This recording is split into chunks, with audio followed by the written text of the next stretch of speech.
Welcome to another episode of Comedy Wham Presents with me, your host Valerie, and sometime co-host Miss Purrington. ComedyWham.com is your place to go for features about all Austin comedy. We bring you articles and podcasts featuring the best in Austin comedy in all its shapes and formats. Started in 2016, the podcast project brings you funny people and their stories. As a fan, I like to delve into a comic's background and motivations and will usually take a detour along the way. Consider the interview a way for you to get to know the folks that make the Austin comedy scene one of the best in the country. Today I sit down for a second time with a guest that many know and love in the Austin comedy scene as the chillest guy. He's released a self-published EP called Chillin with Friends, and I've gotten a sneak peek, and it's great.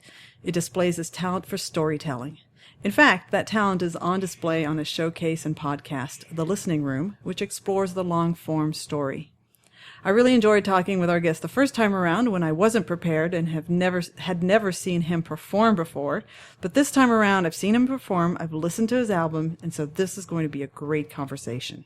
And now, Comedy Wham presents our return guest, Joey Zimmerman. Hey, what's welcome up? Back. Welcome back to the space, back to the kitty, the table. Yeah. Nice to see you again. Yeah, I'm brought back to that feeling of shame that I had. We had finished recording. We were in the middle at the time. I did the two pieces of the podcast. So there was the past, which was its own recording, and then the future was the second recording.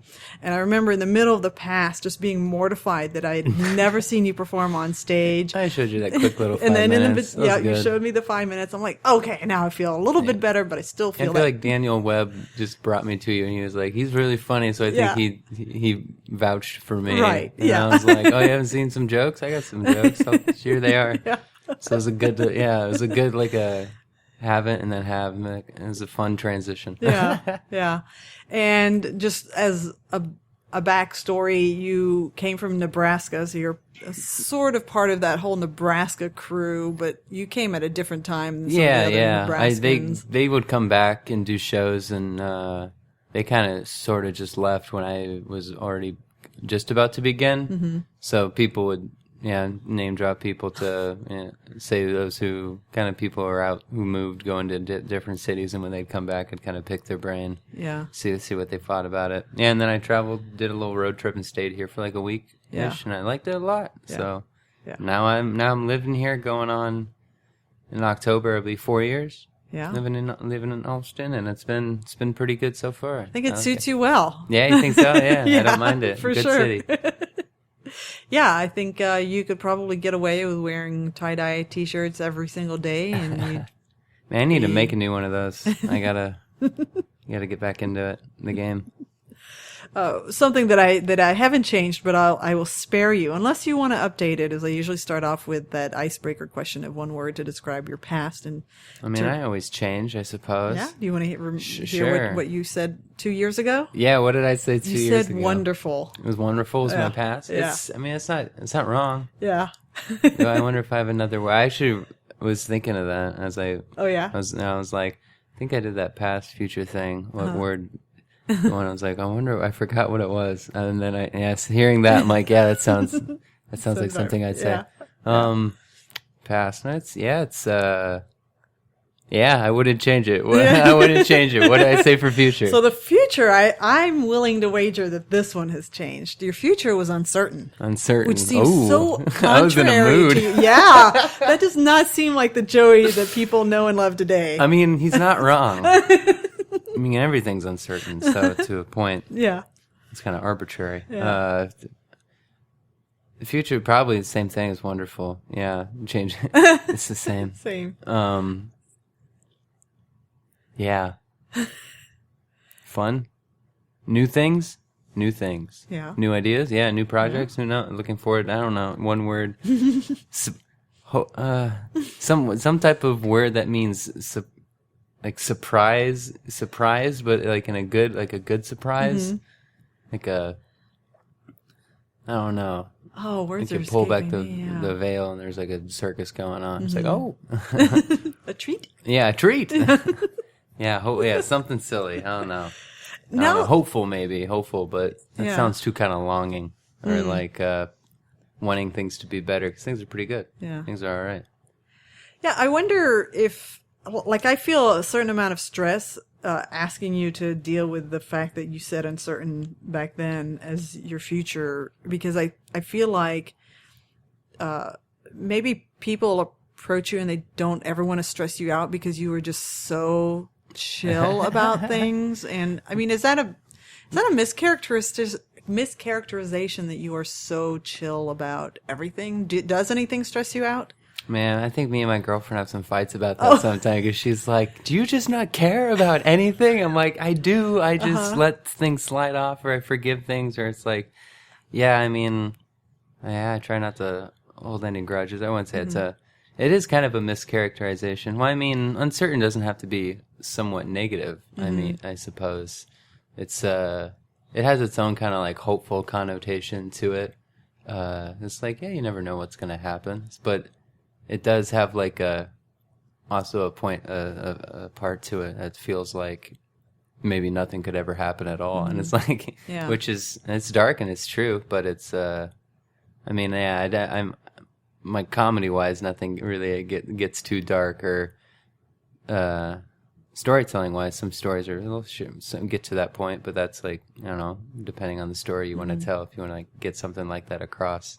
But it's, I wouldn't say it's too much of a mischaracterization if you think, I mean, super a lot into the word. Yeah. Well, I think the way you would wear uncertain is just live for the moment right now. Yeah. Don't like, don't stress out about what like, you don't know about down the road. Don't freak out about something that you don't know if it's going to happen or not. Yeah. Because if it happens, cool. Yeah. Or if it's bad happens, it's like, well, I mean. well, it's funny that you should mention that. That's the word for the future. It's well, with a question mark at the end. Your future? The past, wonderful. The future? Well, I'm writing that well, down. comma, dot. That's so funny. I almost put this in that third person introduction, but it was too hard for me to word it succinctly. But with the bad news thing, it's so funny that I've been wanting to tell you this during this interview. I was listening to the Gross Lonely Boys. Hey, did you hear the Taylor Enzo, episode? Danny, and Andrew. Yeah. Oh, I haven't listened to the Dowdy episode yet. People have been talking about it. I hear he's like, he talks about living with his bobcats. Yeah. Yeah, he has some really interesting stories. Yeah, he's a crazy dude. Idea. Yeah. Taylor has a really interesting background. Taylor Dowdy, good comic in Austin. I like that guy. But the reason that I bring him up is he talked about how you responded after that sign fell on his car. Like, he characterized it very much as Joe was like, well, hey. Well, I remember when that happened. He would share, I was like, what are you going to do? Some good things kind of came out of it. That company, their insurance came out of it, and he got some money out of it to get a new vehicle, and that one Blue Book value wasn't probably too high. Probably tripled his Blue Book value. I don't know. Yeah. Quadrupled it. That's what I would have said. I would have been like, that was a $5,000, $10,000 car you just ruined. You need to double it. People asking him, they're like, what building was that under? I need to park my car there. Yeah, right. I was thinking, I saw Margie Capsetti, she commented on the photo. She's like, Alex, her husband, she's like, has a car. It's 300,000 miles on it. It's like, park it somewhere and do your thing. Oh, all right. Well, let's bring it. Well, that was sort of tangentially about you, but no, those are all my friends. yeah, that's true. That's true. So, what has happened for you in the comedy world over the last couple of years? At the time, you were just kicking off the Listening Room. Yeah. That's that. Also in October, we'll be coming up and being on 2 years of being a show. It's just a storytelling show I run at a Genuine Joe Coffee House, second Saturday of every month, and it's been great. The attendance for it's always been really good, and I've been it's kind of all these things coming at me. Different. It's hard to keep things straight, so I have now Melody Shiflett. You know her? Awesome comedian, storyteller in Austin. Help me co-host and co-run the show. So she helps me, and I gotta hit her up. We gotta have a meeting about her next one. or June's. But yeah, so it's been going good. It's been going really good. The venue's great. We've started another show. It's called Glow Show. It happens in the same space. I just shut all the lights off and I give everybody glow sticks. And there's like a one little spotlight on the stage. It's just like a regular stand-up comedy showcase, like 5 or 6 performers, and everyone just does comedy in the dark, and people like wave little glow sticks around. Oh, wow. So the space has been very.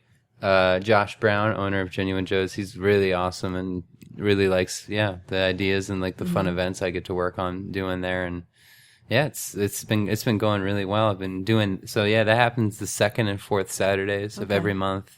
And then when I'm not doing that, I've been getting booked on lots of gigs around the city. Any cafe, bar, eatery that has all the random shows. But I've been getting some more work at Cap City and the Velveeta Room. So I've been right when you first talked to me, I was kind of dipping my toe a little bit in the scene. Now I'm full wading around. I'm swimming around. I'm investigating. It's been good. And 2 shows is not a small undertaking at all. Yeah, I kind of didn't know that. And when I was just like, that's kind of like what you sort of do when you get to a new scene. If you want to like establish yourself and like get up as much as possible, it's like, hey, if you want, you got a good space that like deserves a comedy show, like start your own. Like if you have the means and everything's accessible to you, great way to like get connected to new people, be like, hey, I'm just new, I started this fun show, come on in. Great way to meet people. It's like that's kind of what you want to do when you move to something and you're not getting up too much or like people don't know much about you. It's a great way to like start yourself in. Then I did the storytelling show first, and after a while that one proved interesting because I was starting to ask like some comedians to be on it. Because at the time it's kind of ish all who I knew sort of in the city, and I'd never thought about it. But I got some responses. People were like, "I'm actually just like a comedian. I don't like have stories I don't want to do." I was like, "Oh, you never don't have something you want to think about?" And they're like, "Nah, if I ever do, I guess I'll let you know." So I'm like, so I got like turned down by some people. So then I mean, which is. I thought it was interesting because I feel like anyone can kind of share a story. But it's interesting to not like have like a performative aspect like that. Maybe people, people are different, but it's been great because the good thing about that show, it's like everyone has a story, I feel like. So I've been meeting a lot more musicians and like I've had like musicians, photographers, screenplay writers on it, like any kind of creative person. So it's been really good to just network and like meet new people. But that's the bad thing of that show. Now Melody's helped out a lot. So I was like almost running out of like interesting people I knew to like, I was like, who's in Melody's now? She's helping me book it. We got a spreadsheet, good names. Now it's like, this is good. This is what, that's what I needed. I needed more organization. But there's no, it was interesting to now. Yes. And also you gotta feel like comedy wise, it's like people, well, definitely you gotta, still have variation and diversity, but stand up I feel like it's a little more easier by people would be like, I know some people are funny, here we go. I'm like, what are their stories? I feel like I had to like be more ingrained in the storytelling show to like set it up and make sure the processes were like correct, and we do record it for a podcast and put out in Body Tape International, and it's people listen to it, and I like want to like help curate it for the listener, and it became to running those shows, and then realizing I was like, this one has to be like, can be so much better, and I have put so much time into it. It's no undertaking if you try to, if you want to make it good for the audience, and it's like, you should kind of sweat a little bit about it, or. Yeah. So by comparison, is the Glow Show an easier thing for you to put together because it's showcase, it's comedy, there's not much you have to set up other than this cool environment you've created, the like cool physical environment. Yeah, the lights are fun. That's the best, actually. That's why I love doing it. Like, I love lights and glow sticks so much. Like, it's so fun. But I wish I'd known that or realized that. I would have brought glow sticks for decorated the room. That'd been cool. That'd have been a warm welcome. I would have felt right at home. Make a note for the next time you visit. Bring glow sticks.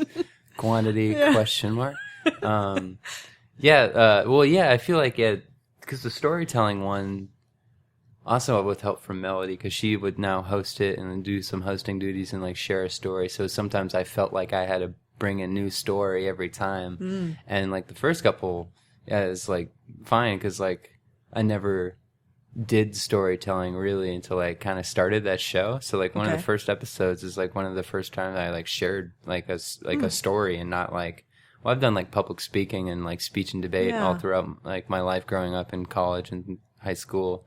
So I've been like a performer, but I've never been like told like a story before. So that was like my first almost introductory to doing like storytelling. I started doing other storytelling shows in town.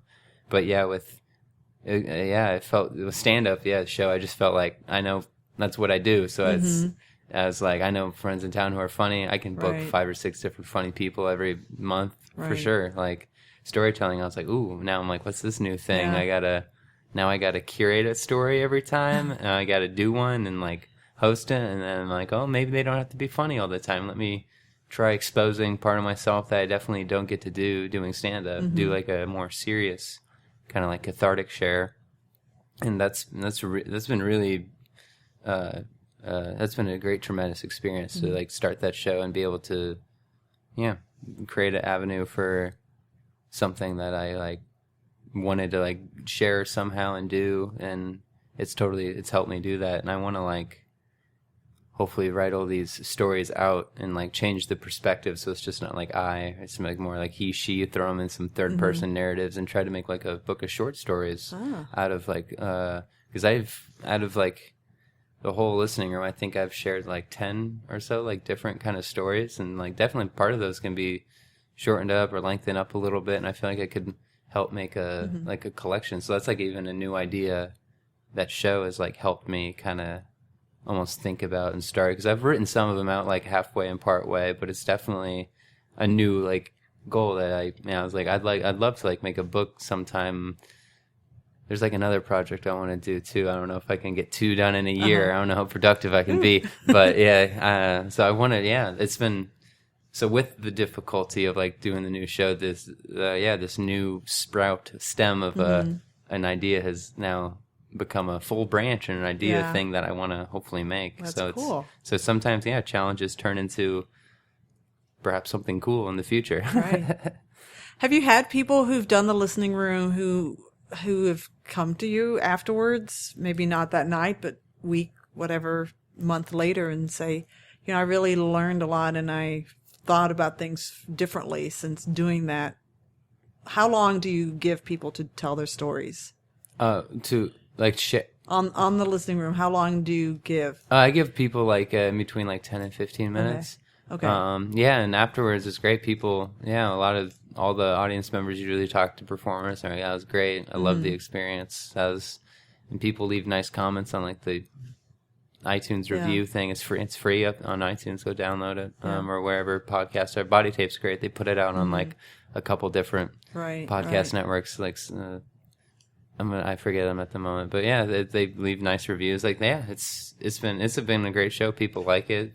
People have shared some stories that they've cried when they do it, and it's like it's emotional. It's great to like be able to help someone get this chance to share this part of themselves. That I had a friend who was a photographer friend. He got to share a story about his grandma in there, and it was like very touching. It was very like, it's cool that this space allows such a thing to kind of happen. Yeah, I was angling for what you were just talking about how it's affected you and how it's sprung this branch for you that you're now exploring and chasing after.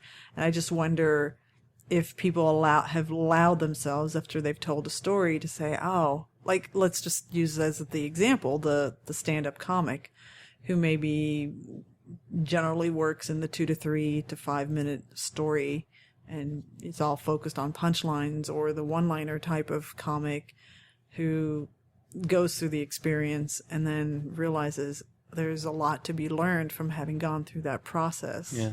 I don't know if anybody has... I've had people, definitely comics, reach out who I didn't know would be interested, or be like, hey, I'd love to share a story sometime. Like, oh, that's very cool. Like, I don't know if I've ever had someone who's like a strictly one-liner comic, like, come in But I have had like almost the opposite. I saw someone share a story, and then later I watched them kind of perform it in their stand-up acts, and I was like, with added some punchlines and stuff, and I was like, oh, that's cool. I didn't know if maybe they learned that on the show and thought it was funny. And sometimes the lines between the shows blur, like, because sometimes I usually try to ask everybody like what kind of story they're going to share, because there's no theme. It's just like whatever people want to share, and sometimes. I don't like it, but it's like they all happen to be pretty funny, and I'm like, well, I wanted to switch it up a little bit, or like have some different experiences in the show. So sometimes that does happen, and the lines between the two shows kind of blur. But like, I've never had like a one-liner kind of comic try to do the show, or like try to have them do something different. I should get John Mendoza, who just won FPIA. Funny, super funny dude. I should see if he's got some stories to share. I bet he does. I'm sure he does. Yeah.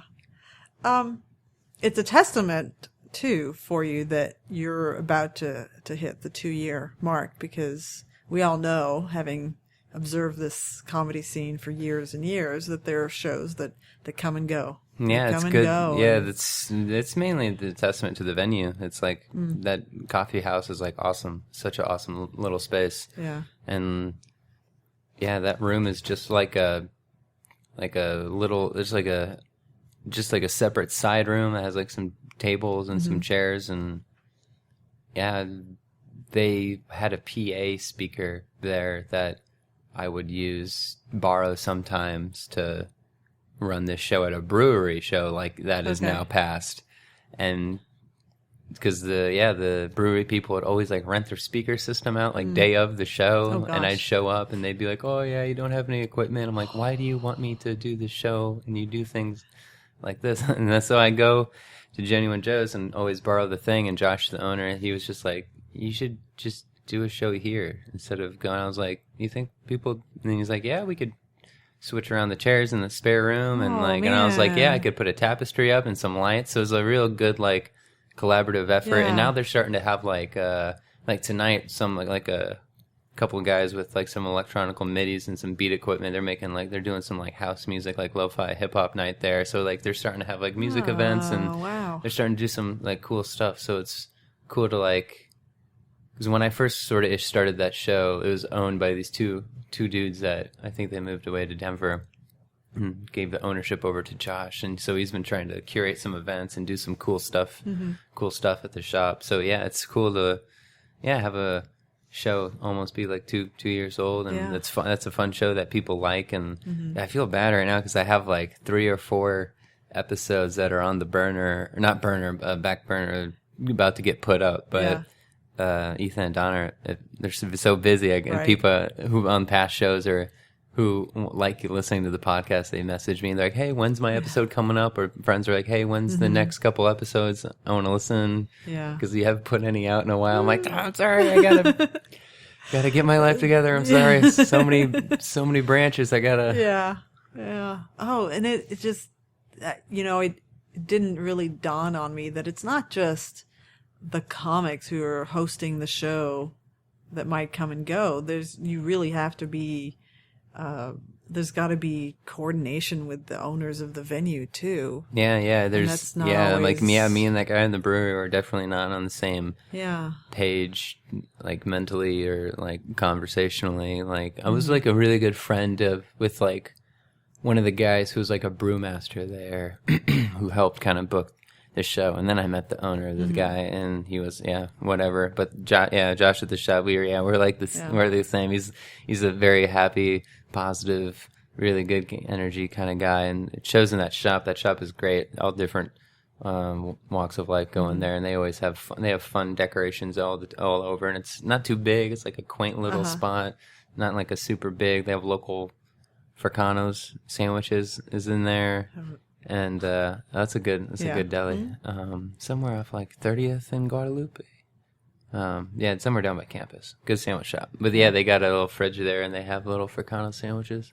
It's a good little local spot. If you're listening to this and you're in Austin, I definitely highly recommend checking it out. It's kind of up in North Austin. It's like my favorite coffee house, and Maybe it's because I'm biased. I don't know. Yeah, you might be just a little bit. But I mean, it sounds like for 2 years you've had a really good. Yeah, they're very good positive thing with people, them, and yeah. they like the events. And Anybody who's listening to this who's a fan, who's based here in Austin, well, I guess it's not even a based in Austin thing. Is just, you know, be cool about it. It's not just a matter of the host is responsible for the success of a show. It's, you know, yeah, it's a group effort. Yeah. Yeah. If you want a fun thing to happen at your venue, you gotta take a part and hand in it. You know, help make the flyers or correspond the flyers, put them up. Yeah. People do have their social media pages. You know, post something out there every now and then. Yeah. Anything helps rather than anything than renting out the speaker system day of the show and asking you to go get one. Put that on your first set of questions. 40-some people wait there and look at you like, isn't it comedy night tonight? I'm like, yeah, it is. Just hold on. It'll start maybe in 30 minutes, but... those are stressful times. Was that Joey getting flustered in those moments? No, that was me. Yeah, if you want to see me angry, show me, get me. A couple years back when I tried to do those brewery shows. Good goodness, things are better now. Yeah, I'm at a chill coffee shop, getting club work. Things are good. Things are better. All right, so the Glow Show has been going on how long? I started that in January of last year. Okay. Oh gosh. So both of them are nearing. Yeah, they're almost. Yeah, we started the storytelling one. Wanted to go a couple months and then see if another show would be fun. And then that next January they're like, let's start it up. And they've been going good. Yeah, so that's almost going to turn. Yeah, shortly after Listening Room turns 2, that one will turn 2 as well. And they've both been. Yeah, it was on. The Story Show was a featured event at the Out of Bounds Comedy Festival last year. That was really fun.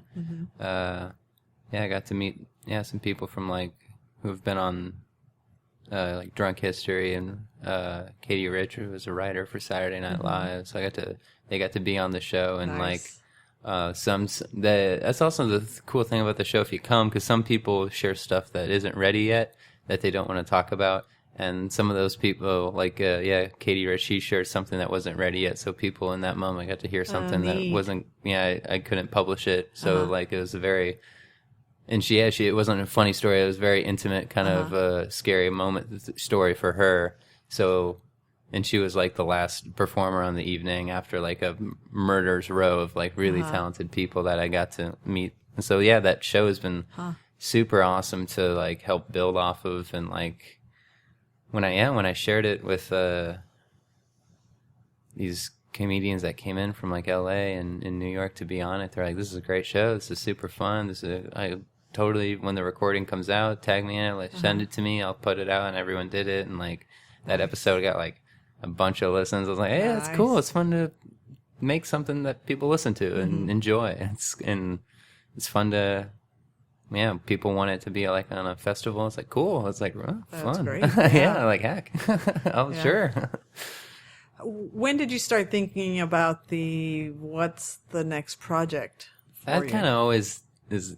I have there's I feel I have a sticky note list of some short form kind of goals or projects, sketch videos that I think should be good next, or some.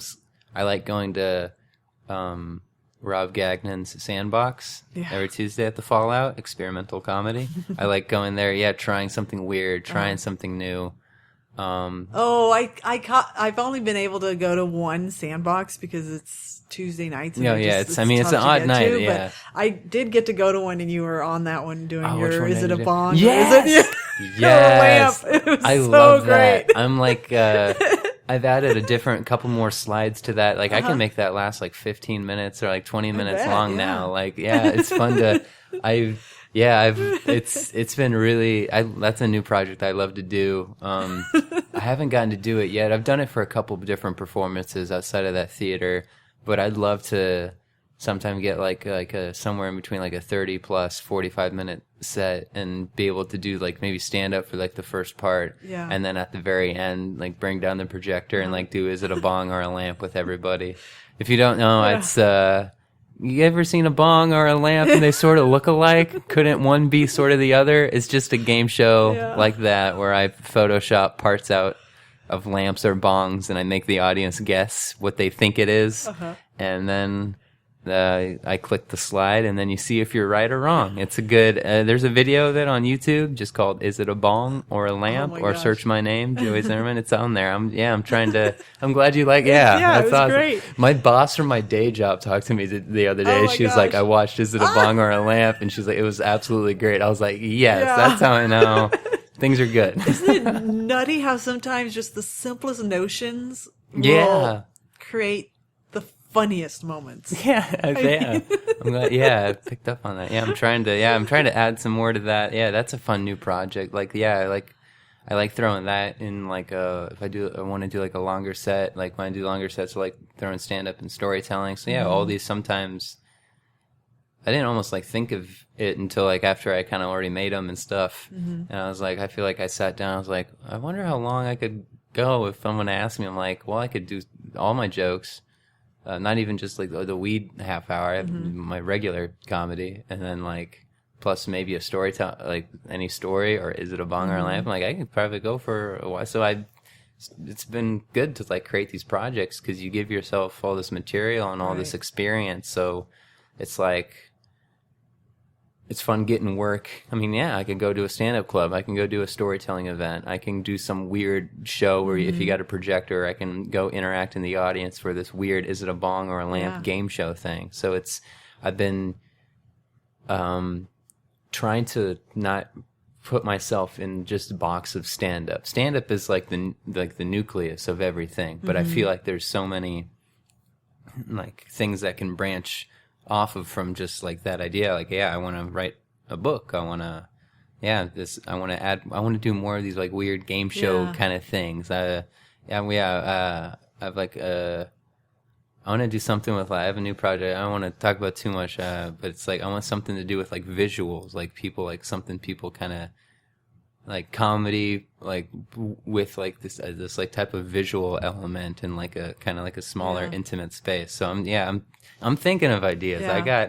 It's hard to say when or how the projects come, but I feel like they happen all at once, and then I just make a big list, and then I see like what's most feasible or what I think should go next, and then I try to throw some pebbles in that direction until I made quite a big mound, and it's almost finished, or what I want to release it, or what have you with it. So I think it's a very good idea for comedians to do some different avenues. I mean just for me, sometimes I get bored, and it's like, and I had this backlist of all these stories, and I was like, I want to try and check and share them, and now this thing's created. Now things are moving in this direction over here, and stand-up's going this way, and it's fun to create these different channels for yourself, and also kind of give yourself experience by doing all these kind of different things.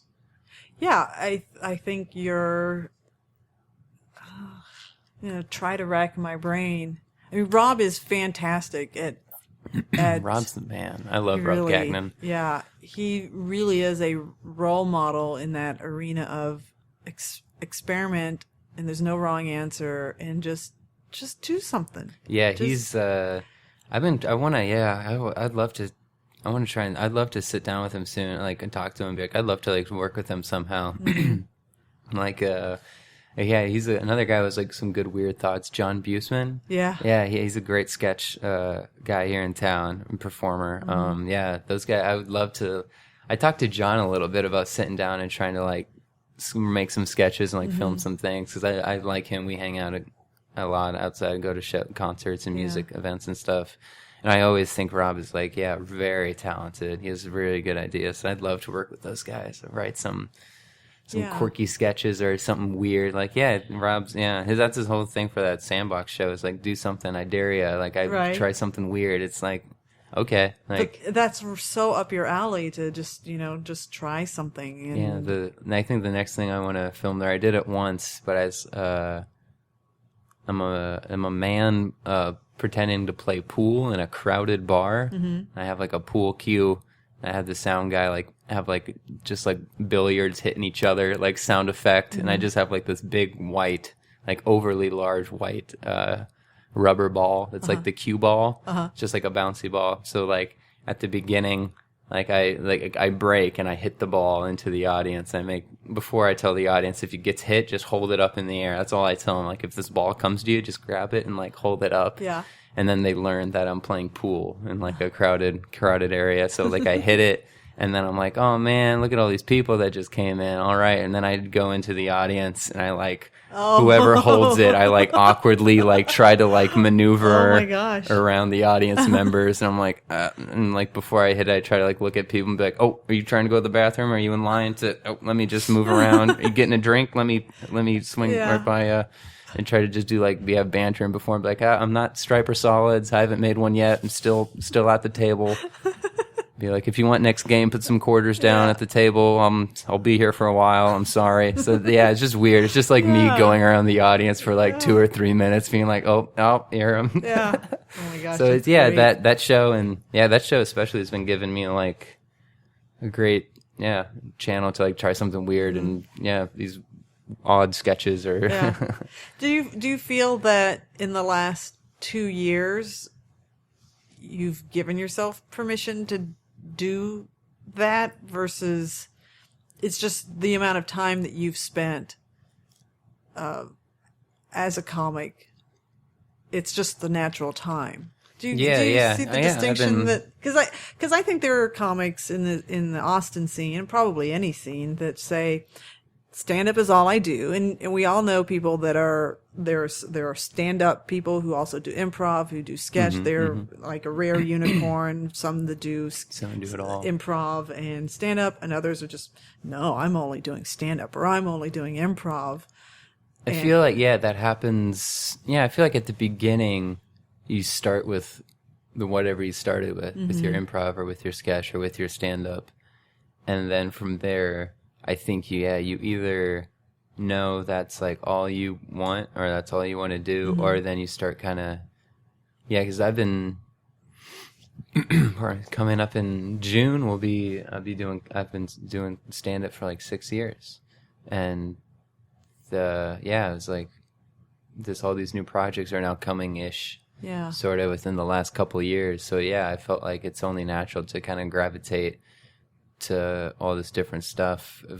It gives yourself so many different it's just good not to put yourself in a box or limit your experience. Like because I haven't done, I've tried to write some sketches. I've never had any like written or performed. I guess I don't think you'd call Is It a Bong or a Lamp a sketch, or that pool thing as a sketch. It's like just a weird, but I've never had like character interaction, like scene change. I would love to try to do that and like make something and have people perform it, or even try to do improv. Because I know people dog on it, the comics dog on it a lot, but it's like, it definitely makes you quick-witted more on your feet. And I definitely do like only kind of working by myself if I like want to like try to make something funny, but like that team element that like it help you get more quick-witted. So I think people should not just kind of stick to one thing. I guess you totally can, but it's like it's the same metaphor for like just seeing the world and exploring. It's like if you find this new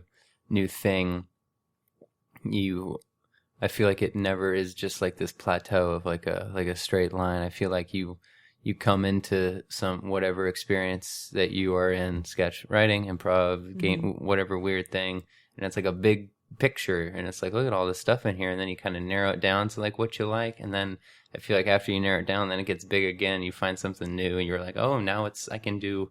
So I feel like it's always like this like pulsing, like the scope is widen, and then you hone in kind of on what you want it to be, and then something new kind of it catches your eye over here, and then it widens out again, and then you got to focus in again, and then it just keeps like. I feel like that's how my brain works when like trying to do projects. So, I feel like if I don't know how I would just like stay doing stand up without wanting to like try to write like a book, a TV pilot, like some type of screenplay. Like I feel like those are definitely like healthy creative things for anyone to do. It's like keep branching out, keep do the Donald Glover, make music, right? Be funny. Be both ends of the spectrum if you can. Like who knows which one's going to take off. And then when that one takes off, people are like, who's this guy? And then they look you up and they're like, look at this story. Look at this over here. Look at all this content this guy has. Right. Cool. Or, I mean, that's what I hope happens if like some, like a bigger, like agent or like someone like wants to look you up and they see that you got like good, consistent content. And it's like a bunch of different things. It's like they have to have a spot for you somewhere if they like you. So I feel like it just gives you more cards in the game. Is that something that you ever allow yourself to think about? I'm going to put words in your mouth. Mm-hmm. I should be in LA or I should be in New York because if I'm doing all this stuff. That happens like a lot. I mean, that's kind of ish where most of the industry is now. Like, this was like the first year, like because some of those Comedy Central and Just for Last Booker came to judge the semis for FPIA, and I got to meet them after my set. So it's good to finally. That was the first time I think I ever performed in front of some like really like the tier of like producing comedy for people that you don't get to be in LA or New York. You get that experience. Austin, not too much. So it's good. It was good finally to do your set and get constructive criticism from those people. I think about it. Like, I definitely want to maybe get out that way when I have even more like creds and different projects and things already finished under my belt that I'm working on. Like, I feel like this EP I just put out and some of my material right now is like just getting started, gearing towards kind of like what I want my whole kind of stuff to sort of be like. So I feel like, definitely if I tried to go out there now, I don't know if I'd be ready or like good enough. And I know it's hard out there just grinding on, because I hear from so many people like just like the open mic scene where you want to try to work your stuff out. It's just so hard. Yeah. It's so like bad and brutal and people aren't paying attention. And like then people come here. Like I was hanging out with Robert Dean last night from New York and he was just in the Velveeta room. He's like, this is awesome. Then we were at Muggs hanging out. He's like, this is what you guys do. He's like, this is great. And there's like, you can get up so much. These just compliment, because people always say it's just like you can get up like so much here. It's like it's really good to like cut your teeth in this town and like really hone in on like what you want to do. And I feel like if I moved to one of those two cities before I kind of finished that process, I think I'd be too early in the game, and I wouldn't be ready if like an opportunity arised. One thing is Canadian comic Ian Bagg, who I worked with him. I was talking to him about like finding agents in that process, getting invested in the industry, and like when the time happens and like what to do and stuff. And he said, you gotta just be ready when it happens. Like when they want you, you better just like be ready to like drive the truck right through the wall. Oh, wow. Like have all your stuff prepared, know that it's like the best. Like and I'm like, I feel like I'm not too honed on that process yet. So like, before I get out there and before I feel like I am the truck to drive through the wall, I'm resizing my tires and I'm getting a trailer. So I'm building, I'm preparing, and like, who knows what the future is? Maybe like more these corporate comedy producer people will branch out to other towns, produce some types of things elsewhere, or maybe I make something good here that I don't have to like. Some project or some show takes off that it's cool. I can be based here and I don't have to be based in one of those two bigger cities, and I have to like uproot like there. Who knows? What can again uncertain? Who knows? Right. Well, who's things could happen. Don't sleep on Austin. People do come here and they look, and fun festivals happen here, and people take notice of this town, and people take notice of comics from Austin. Yeah. So it's like. Yeah, I have a love-hate relationship with the idea of moving to some of those bigger cities, because it's like definitely have some friends out there, and I'm actually trying. I've never been to either of them, and I'm hoping at the end of this year to take my first trip out to LA. I've talked to some people. They helped me book like a week run of some shows, so hopefully trying to dip my toe into the first time in the big city and see just, I don't know. Yeah, I would personally be pissed if they dimmed your light. If it was just so brutal and awful and vicious for you. It's like I gotta have my own. Yeah, that's one thing. Like, yeah, I'd be almost even invested with more the idea of moving to one of those places if I knew, because that'd be harder and almost impossible. I knew where there's a spot where I can almost curate my own stuff to kind of add my little touch of whatever I am in either of these cities and like network again and meet people. That'd be I'd love to have like my own show like out there. That's but that's it's a process. That's like, who knows? That's that's way in the future. That's like definitely, because I'll be 27 in June, and like I'm hoping to like maybe somewhere around 31 or 32 maybe go to one of these cities.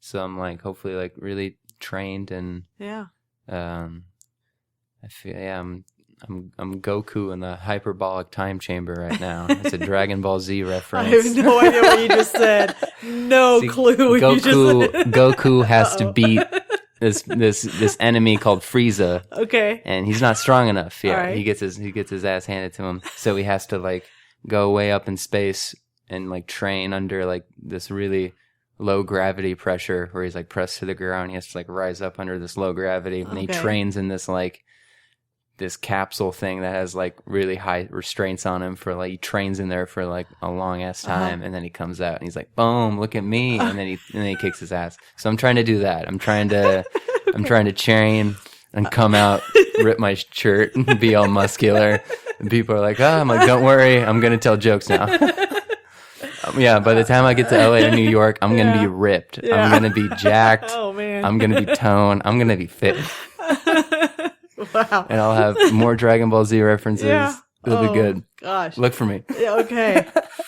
Title of the episode, Dragon Ball Z.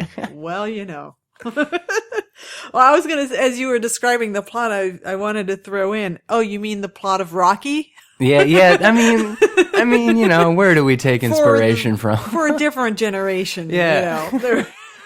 I mean, what's running up the steps of the whatever that museum is in Philly? Yeah. Or training in a time capsule. Yeah, it's the same. Tomato. Out the carcasses of meat. Punching meat, punching animation figures. What's who's really to say? Well, to the end of you building up your content and the things that you're working on, part of you sitting down today with me is to promote and talk about this Chillin' with Friends EP. And how did that come up for you to? It's Chillin' with my friends. It's a fun EP it features just all weed jokes, and then at the very end, this is like a 8-minute story about a time I ate LSD and went somewhere with some friends that I probably shouldn't have. Check it out; it's good. It's. I think the idea kind of first started when before I left Nebraska. I recorded this half hour that I was like maybe thinking of putting out, and I didn't. I kept like some small discs and like a few cassettes to like send out to some friends, but that's just kind of as far as it went. I was listening back to it, and I was like halfway through it, and I think I remembered I was like, I just have a lot of weed jokes,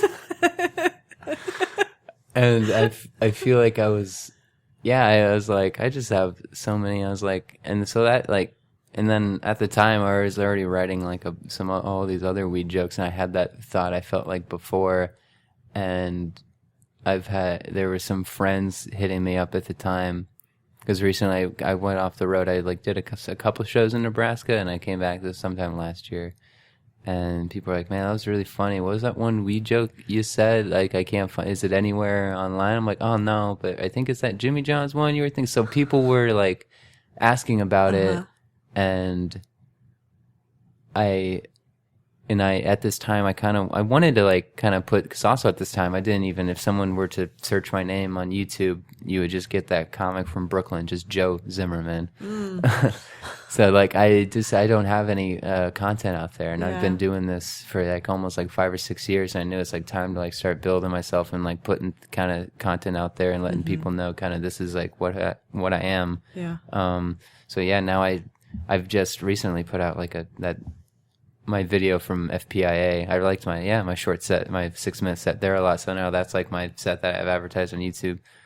So yeah, I thought about it, and I was just like, I think I want to make this like EP. Then I had some friends, some friends that run a great show in town in the basement of this co-op, where it's just when I recorded that, there's just like 100 like people in their teens to like their young 20s, like all these college people, not even college people, just like young people, all just like smoking and drinking and having a good time. And it's like, of course, all these people want to like hear weed jokes. Right. And so, yeah, the people that ran the show, like I talked to the idea about them. They're like, oh man, that'd go over so well. That'd kill. And then, Ethan at Body Tape, he was like, that sounds great. Like if you want, I'll help you like record it and master it and stuff. And so he did the finishing touches on it, and it came together like, at first as a thought of just being like, I sure have more weed jokes, and I think of more weed jokes all the time.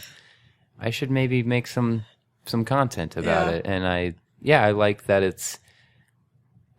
I know it's like all weed jokes, but it's like they're good jokes. Like you don't have to smoke weed to like be able to appreciate the structure and the punchlines and where the things come from. I feel. Do you feel? Target audience there for what you just said, not the the kids in the in the basement of Chortle Portal. No, you were there. You were like, I was there. Jimmy! I must have been lit for that night. No, I don't partake, but I listened to the EP and I liked it. I mean, you have structure, and it's not base weed jokes. It's not just, hey, let's just let's toke. It's not that. It's solid structure and storytelling. And that final story, I mean, that is not strictly a weed joke, but that final story is really good. That's one of my favorite guys. Sometimes I want to try to get that onto This Is Not Happening. I think that'd be a good story because I have it recorded now. I'm trying to like send it somehow that way. Be like, hey, look at this! Isn't this wild? It's check it out. It's a crazy story. So it's just a fun. And normally, I don't, when I do, a normal set, it's not all like weed stuff. Right. So it's fun to put some content out that it doesn't have like my best jokes I usually like to open with, or it doesn't have even my best closers that I usually switch in and out between. So it has just fun weed jokes. So it's because I feel like myself, I don't know, all comics, but I feel like when you want to put something out, it's like, this stuff I shelf it, like it's almost like done, or it's like I don't change it. I feel like jokes are changing all the time. Like even some of those jokes I recorded like the other day, I figured out some different tags on them, so I'm going to try them at some shows and see how it sounds. Like things always evolve, so I feel like I was always nervous about like putting something out and people not liking it, or like things not going the way.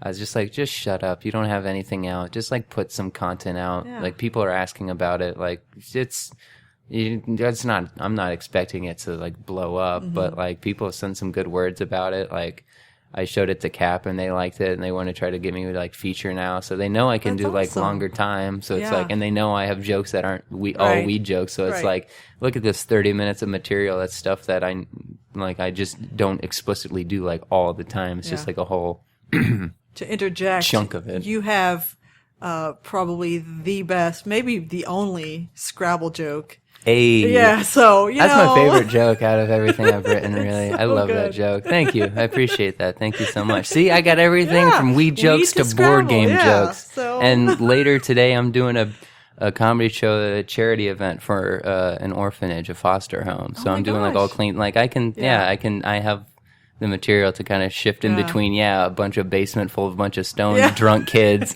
to doing a charity event where some kids will like 12, 15, 14-year-old may be in the audience. So it's like stuff that's geared for family-ish friendly, good time. But yeah, so yeah, I just wanted to put some content out that I feel like's a good amount of like some people in a kind of like a base that I like, just weed fun party jokes, right, or a good crowd to get. And I feel like I just put out, people like it, and it's I just felt like it was time to put some content out there, and it's everywhere. So iTunes, Google Play, Amazon, Spotify, hop on the stream, the salmon. What was really cool to hear as you were describing how it came together is like and this is one of my favorite things to hear from a comic when they are putting out an album together, is how they have this community of friends and connections that are like 100% supportive. It was very to get it done. Yeah, it was great. I wouldn't.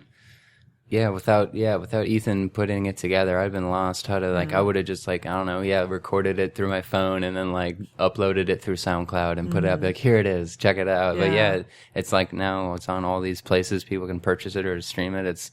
I was blessed to have, and I had kind friends who were like, oh, you're doing that project, you want to record it, you should totally do it at our show, it'd be a good time. So like everyone came together, and I was like, I had to do the jokes, and I did them, and they were fun, and it was a good thing to make. And I feel like, I almost like it to hopefully, once it builds up and people hear about it more, it gets people out. If I ever come out to shows, or like, oh, does he do more than just weed jokes? Like, go see him live. It's like an excuse to come check me out live sometime to hear, what else I got to share, or come see a storytelling show sometime to see what else, what other stories are going down. Yeah, it seems really cool. In these last 2 years, you're really building up your portfolio. Thank you. I'm cutting my teeth. I'm training in that chamber, Right. So I'm trying to see. I'm not sure what's next. I'm trying to that thoughts on that book, some kind of sketch videos, that new visual project I want to do. Like the things are kind of coming together. I want to. There's earlier today I applied to like couple festivals. I'm trying to maybe get out to some festivals a little more this year. Some like a little bigger ones where hopefully some good people are there, or it's like a slash contest, so you win a bunch of money. So if you do well, so I just don't come up there to perform for like a couple of shows and be like, all right, bye. Yeah. So. Doing festivals, if you've never been to LA and New York, those are a good way for you to get out of Austin. Oh, yeah. Yep. Yeah, they're, all over the place now. There's so many fun shows, and I've just now, like, solidified, like, comedy's still not what I make all my living off of. I've found this really, I've had the best day job I've ever had yet. I work with just, like, a bunch of plants and being outside and doing like landscaping and like some design and like people's corporate offices for big succulent plants, or like big tall, those big plants you see in corporate offices.